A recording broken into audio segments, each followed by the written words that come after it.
আর আমরা তো এমন লাঞ্ছিত অপমানিত অবস্থায় আছি যে কালিমার জন্য আমরা বাঁচি, যে কালিমার জন্য মরি, সেই কালিমার পতাকা কুড়াইলে আমাদেরকে জঙ্গি বলে। আমরা বলি আমরা 92% মুসলমান, আমরা বলি এখানে দাঁড় ইউটিউবি মসজিদ অনেক বেশি, আমরা গর্ব করে বলি এদেশে আল্লাহু আকবরের সাথে সূর্য ওঠে সূর্য ডুবে। কিন্তু আপনি বলেন যে আল্লাহু আকবরের সাথে সূর্য ওঠে, যে আল্লাহু আকবরের সাথে সূর্য ডুবে, সেই আল্লাহর কথাই জমিনে বলা যায়? তাহলে আমাদের এই কথা বলা কি সাজে যে আমরা 92% মুসলমান? 92% মুসলমান দিয়ে আপনি কি করবেন?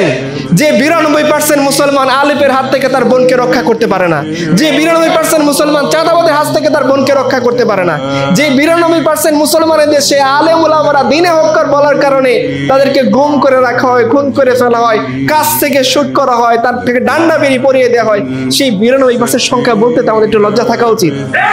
92% মুসলমানের দেশের পলিটিশিয়ানরা বলে যে আমরা আল্লাহর শরিয়া চাই না, এরপরে আবার 92% মুসলমান ওদেরকেই ভোট দিয়ে নির্বাচিত করে।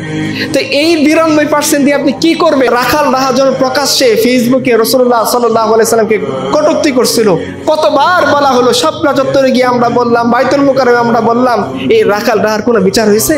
আপনার এই সোসাইটি রাসূলুল্লাহ সাল্লাল্লাহু আলাইহি সাল্লামের ইজ্জতের গুরুত্ব দেয় না, এরপরও আপনি এটা নিয়ে খুব সন্তুষ্ট দিয়ে বলবেন যে এটা 92% মুসলমানের দেশ, আমরা খুব নারায়ে তাকবীর? না, মনে করা কোনো কারণ নাই।